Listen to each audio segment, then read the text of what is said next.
I quietly left after discovering my wife's affair after 3.5 years of marriage. A year later, my ghosted ex-wife tracked me down. After hearing of my wife's adultery, I moved to the hills. I'm not sure why I'm writing this, but perhaps it will be helpful to someone now that the incident is over and I've moved on. After 3.5 years of marriage, I learned of my wife's affair in February 2018. I worked a contract job that occasionally required a lot of travel but also permitted me to work from home when I returned. As a director of a technical sales company, my wife held a very lucrative position. Although things had become a little strained due to her working longer and longer hours and me traveling for work, we still had what I would call a fairly excellent marriage. Background: 5 years ago, at a cookout hosted by a mutual acquaintance, I met my wife, who is now my ex. We immediately clicked after we started talking. To be honest, I felt that being with a woman who was so attractive and articulate was a huge advantage. My rough around the edges demeanor somehow appealed to her. After a few weeks of dating, we found ourselves smitten with one another. When we would meet at each other's apartments, the clothes simply flew off. After 18 months of dating, we eventually got married and moved into a large apartment while saving for a down payment on a home. Things began to change after the first 3 years of marriage.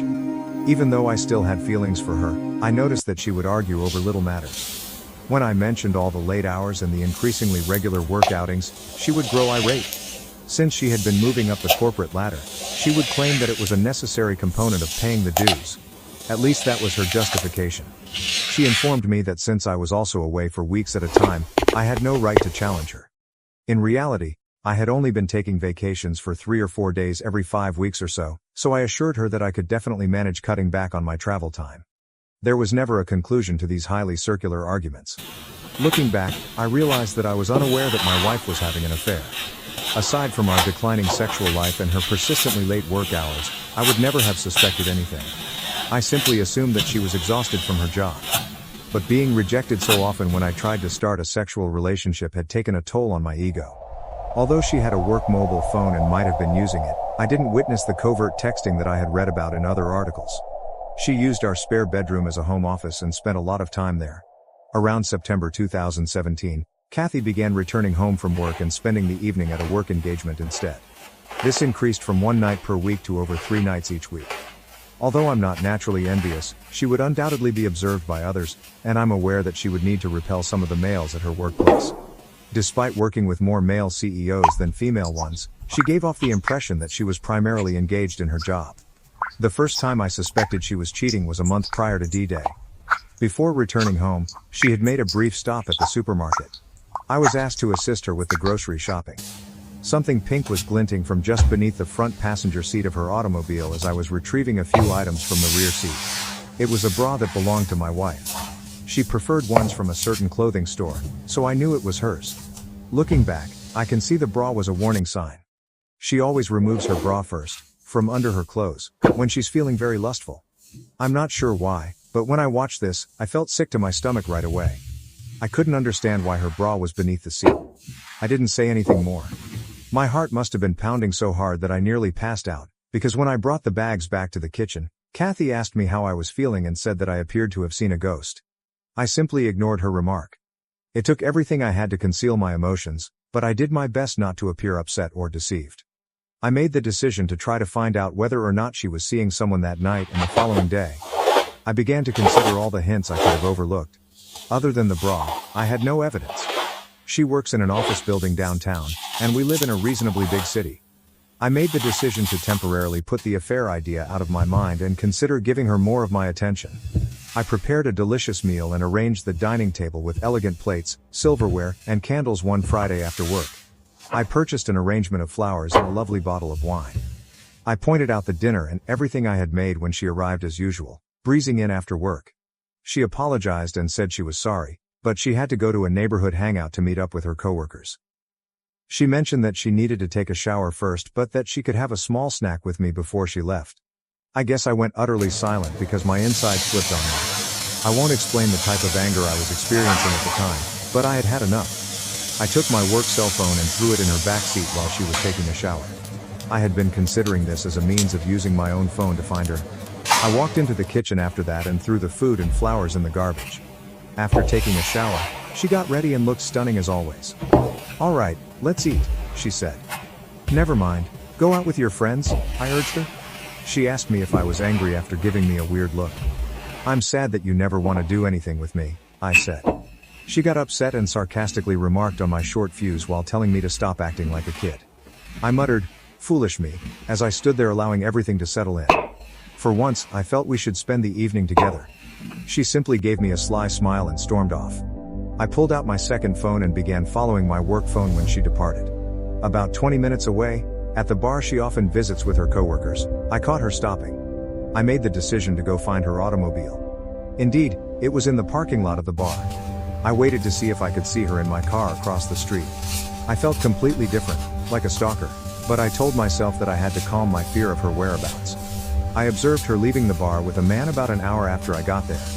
He had the appearance of an executive from her company. He took hold of her, drew her near, and planted a kiss on her lips. My body was totally numb, and my stomach started to clench up. They went to a different vehicle and climbed in together. When their automobile pulled out, I tried to keep up with them. You guessed it, they drove to a hotel 10 minutes away. As I stopped on the street beside the hotel, I saw them exit, holding hands, and enter. I'd seen enough. I felt foolish. I began pounding the steering wheel with my fist. That was it? Something went totally blank inside of me. I'm not sure if I had an out-of-body experience or blacked out, but as I got better, I felt like I wanted a drink. At this point, my life started on a path I never would have imagined.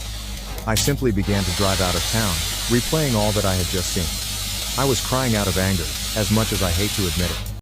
I located a pleasant little tavern on the outskirts of town, some 30 miles away, and stopped in. I ordered a drink while seated at the bar. The bartender, a lady, said that I looked like someone had taken the wind out of my sails, so I guess I looked like death warmed over. I answered, half smiling. "You could say that." A man sat down beside me and struck up a discussion. Even though I didn't feel like talking, there was something about this guy that put me at ease. We struck up a conversation, and eventually my wife's infidelity came up. I told her that all I wanted to do was get away from her and forget about her. "You're not alone, buddy," he replied, giving me a back pat after giving me a quick glance. I experienced that a few years ago. I think there's a reason why these things occur. Your life can now take a positive or negative turn, I assure you.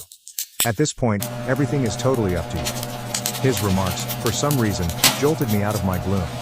Even though I was aware of my pain, I've always been able to see things rationally, and he was absolutely correct. We identified ourselves. Ray was his name. I really liked his salt-of-the-earth vibe, even though he was more of a country guy. "When are you going to move out?" he inquired. I suppose I never thought to look that far ahead. I had a fight-or-flight response going on, and I knew I didn't want to be around this woman any longer. "I have an idea and I feel very sympathetic to your situation," Ray added. "When the time comes, I have a mobile trailer on my land in case you feel the need to go. It might require some work and isn't very good. Why don't you visit and see if you could imagine yourself briefly residing in anything like that? I'll give you a terrific bargain on it, at least. You could even park it on a lovely piece of property I own. I would appreciate it if you could watch it for me. It could be beneficial to escape your predicament, just a thought." I took a moment to comprehend his concept. "Hell, honey, if I could have escaped my crazy ex-husband years ago, I would have jumped at the chance to go live in his trailer or anything just to get my head on straight," added the bartender, who had been listening in on the chat.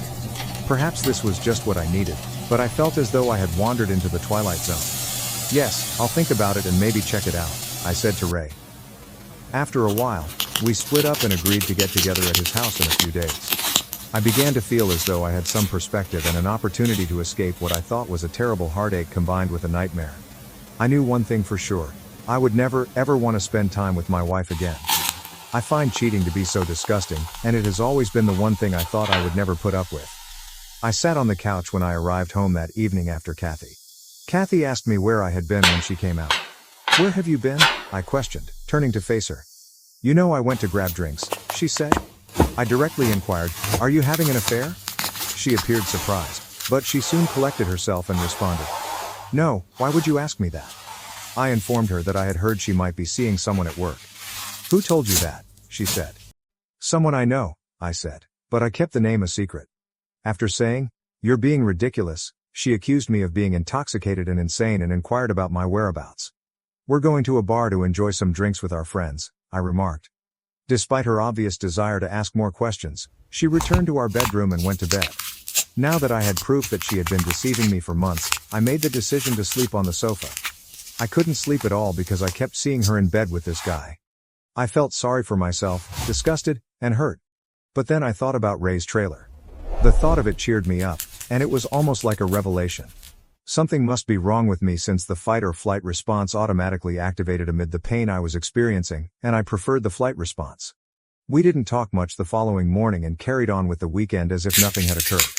I scheduled a meeting with Ray a few days later. I noticed that Ray had a lovely ranch when I got there, and the trailer was actually quite nice, about 26 feet long and fully furnished. It brought back memories of a fun spring break trip I took with pals while I was in college. Ray accepted the money I offered him for the trailer. To be honest, I almost took it from him. I drove over to see his ranch property after he gave me directions. There were hiking and biking paths close by, and the area was lovely, with lots of trees and scrub vegetation. Ray had a little cabin on a hilltop overlooking the property, with electricity and water accessible for the trailer, and it was close to the foothills of some mountains. Ray promised to set up the trailer for me and pull it to the location. I tried to get Kathy to come clean over the course of the following few weeks, but all I got was gaslighting. I even bluntly warned her that there would be no turning back if I discovered she was cheating. As a result, she became even more engrossed in her affair fog, and began to lash out at me with denials. I nearly laughed at how awful the denial was. I scolded myself for not capturing pictures of the two of them, and I had no tangible evidence that she had cheated. I decided that I wanted to leave this marriage after going through this emotional anguish. Instead of communicating my feelings to Kathy, I simply began planning. While she was at work, I started quietly removing my possessions from the apartment and transferring them to the trailer. At least I felt like I was doing something about it. I saw a difference in Kathy during this period. Although she had been behaving more politely toward me, I believed it was too little, too late. I felt I needed a break too, so she kept going on company outings, after work. One night, I got ready too, just as she was leaving. After glancing at me, she inquired about my destination. All I said was, meeting up with some friends. You wouldn't enjoy all the shop talk, and you don't know them? I interrupted her as she began to ask more questions. She used to say precisely this to me whenever I asked if I might accompany her on office excursions. All right, have a good time, she added, with a somewhat offended expression. I definitely will, I replied. I began making new acquaintances while working on the trailer and hanging out with Ray at the bar. I felt better after spending time with Ray's wonderful family and friends. I also made the decision to cut back on my drinking because I didn't want to form any unhealthy habits. I knew better than to drown myself in sympathy, even though it would have been so simple. At this point, Kathy informed me that the next week she would be traveling for work. She stated the executive team and a few department heads were going when I inquired who was going. I hope you have a great time with your boyfriend, I added, glancing at her. I immediately regretted saying that because it sparked a furious argument. Although, as Ray had informed me, it didn't really matter, I now regret not knowing more about her affair partner, AP. It doesn't matter who the other guy is, Ray replied. The fact that she chose to leave you is all that matters. She destroyed the marriage. Whether she admits it or not, brother, facts are facts. Ray ought to write a book for the betrayed. Damn it. I had the ideal opportunity to move out entirely during Kathy's work vacation. When she was gone, I collected everything valuable that was mine, including clothes, laptops, and equipment. I didn't take any shared goods or furniture. I left a note before I left. It was a lengthy explanation at first, but I chose to make it brief. I wrote, I hope it was worth it on a piece of paper. On top of the note on the kitchen table, I set my wedding ring. I felt like a great weight had been lifted as I left. I was liberated. The hurt would take time to heal, and there would be baggage to cope with, but I had started. I needed time to myself and to swiftly and quietly get rid of her. The fact that I hadn't challenged her or coerced a confession didn't make me proud. I hadn't screamed or shouted. She didn't deserve it, in my opinion. She disregarded everything we owned, including our plans for the future, our aspirations for a home and a family, and now it was all gone. There was no turning back. I owed her absolutely nothing. She could handle the consequences. I hadn't planned anything or called a lawyer. I just wanted a new beginning and some clarity. The air from the mountains was just what I needed when I got inside my trailer. I resumed running the next week, and it was wonderful to be alive. Kathy texted things like, "We just landed," "We're having a team dinner," and so on while she was away. "Where are you?" was the question in a few mails. "Why haven't you gotten back to me?" I didn't answer. My phone exploded with calls and texts when she got home. She kept trying to get in touch with me, but I ignored her. Her mother also tried to phone me after the first day, but I didn't pick up. She didn't try to engage my father because we aren't close and he is the only member of my family that I still have. Her messages grew more urgent after she was ignored for a week. "What is this?" was one of the texts she sent. "We must speak. I'm not sure what you believe you know, but nothing is happening. There isn't an affair going on." She finally texted me after a week of not answering, saying, "I'm sorry things got out of hand. It didn't matter that I was involved with someone at work. You were absent a lot while I was preoccupied with my work. I simply made an error. I intended to terminate." An error? I had been waiting for this confession all along, yet somehow it only made me detest her more. Why was she unable to be truthful? I didn't have any dreams about a future with this woman. Errors don't persist for 6, 8, or a year. Her pleas for me to return and work on the marriage eventually grew pitiful. I refused to respond to her even after she stopped bothering me for a few weeks. I didn't want her to learn where I lived or to snoop around in my life. I didn't want my haven to be destroyed by this woman. She then began sending nasty texts like, "You're a coward one day. You refuse to speak to me. You have no regard for us. Come home, please, so we can discuss. You're where? I am able to visit you. Paul, please let's chat and make things right." Damn it. Although I don't recall all of the texts, they all appeared to be excuses with minimal genuine regret. In one ear, I let them go, and in the other out. After a while, I switched my mobile number. Update: June 2018. I received an email from Kathy informing me that she had hired a lawyer and was going to file for divorce. I just said, "Okay, that sounds good." This led to a barrage of emails requesting that I visit her and other things. She wrote that she would stop bothering me if I consented to an uncontested divorce after realizing this wouldn't work. After I consented, I was genuinely free a few months later. After I moved out of our apartment, I never had to see her again. She seemed to care more about that than I did, even though neither of us had any closure. I would occasionally think of her for a few months, and yes, the grief would suddenly come to me, like when I heard a song we used to enjoy. After a while though, I simply stopped thinking about her. Update 2. Now that I'm officially divorced, things are going great. In actuality, I got to know a wonderful girl. Just down the hill from my house, I was running on the trail. We clicked when I helped her replace a flat tire. Despite being a few years younger than me, she is fantastic and quite adorable. She refers to me as her mountain man, and adores my way of life. Although I'm not in a rush to commit, I also don't intend to give up on women entirely. I have no intention of moving out of the trailer anytime soon. I enjoy being outside and have simplified my life. It made everything easier for me, including the grief and my ex-wife. I am aware that everyone responds to these situations in a unique way. I was fortunate to be in my 3rd year of marriage and not yet a parent. I believe I acted in my own best interests. You don't have to spend your entire life with someone who cheats. If you experience something similar, try not to think about it too much. Continue living your life. As you improve yourself, it will get better. I hope everyone has the finest possible life. I've revised this roughly 5 times to make it readable, and I just wanted to give you an update on my ex-wife's condition. I was worried that my ex-wife was attempting to find me, as I indicated in my earlier post. I left our previous residence, which was around 2 hours away. I ran into her last weekend at a coffee shop I often visit in the town close to my home. It didn't seem like a coincidence to me. Fortunately, I managed to get away before she noticed me. Third update: I went into town this past weekend to get groceries and made a stop at my normal coffee establishment. I was utilizing their free internet to work on some paperwork for work. I finished and walked out of the coffee shop. I was on my way to my pickup when I heard someone shout, "Paul!" When I turned to look across the street, I saw Kathy. I was being waved at by my ex-wife. Finally, Armageddon had arrived. She hurried across the street toward me, and I stood there in disbelief. As though anticipating an embrace, she walked over and extended her hand. I stopped her in her tracks by instinctively holding out my arms with my palms up. She appeared to be in severe pain. Then she added, "I've been searching for you, Paul. I've wanted to see you since I heard you moved here. Can we have a conversation?" Guys, I felt like an animal confined in a cage. Yes, I did. "All right, let's find a table or something and we can talk for a minute." I finally gave in. When she asked if we could come to my house, I firmly refused. At the end of the street, she trailed me down to a bench outside a small store. She began by remarking on how much I had changed and how much she liked my new appearance, beard, and level of fitness. She raved about how much my body had changed. Wearing a tank top, small white shorts, and her hair in a ponytail, just like I used to enjoy, she was really putting on the charm. I had my radar set high.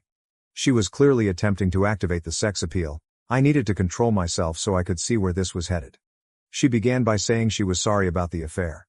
She claimed that after I left, karma had severely impacted her. When her employer learned of the affair, the situation became so tense that she eventually resigned. Her affair partner AP, who at the time was engaged, received criticism and was transferred to a different department within the organization. She replied by telling his fiancé the truth after he blamed her for everything, which caused them to split up.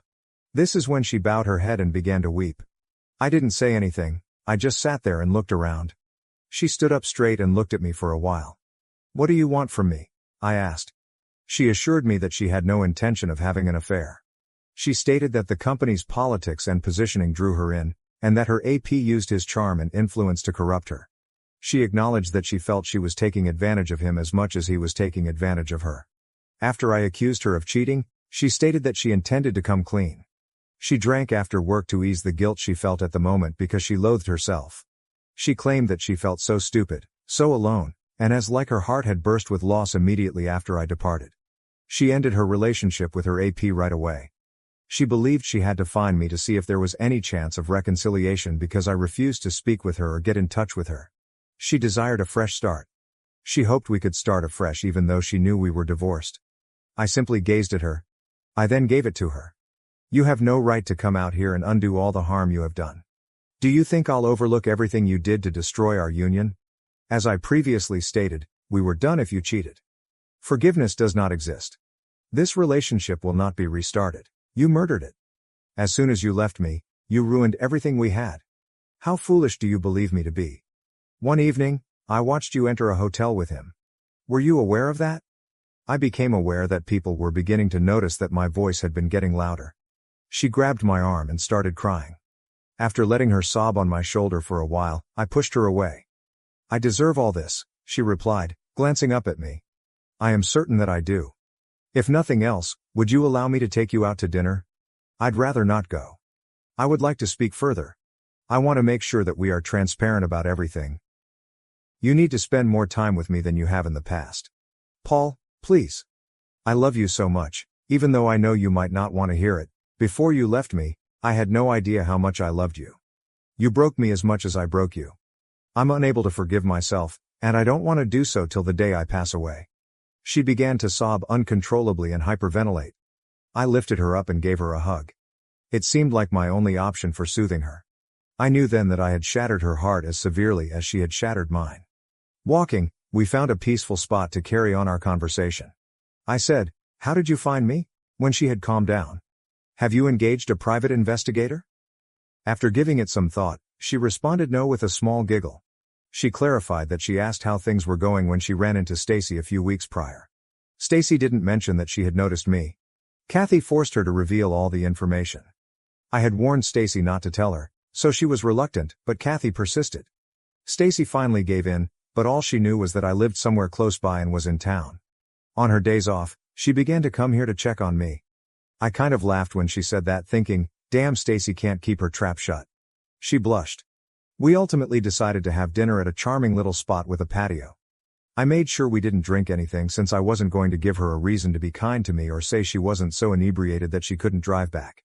In fact, we had a good conversation. I then escorted her to her vehicle. She insisted that she hadn't dated anyone else since I left and vowed fervently that I was the only person she wanted, so she pushed me hard to stay longer. "No, it's still way too early for me to go down that road," I informed her. She pleaded with me to come back, but I didn't say yes.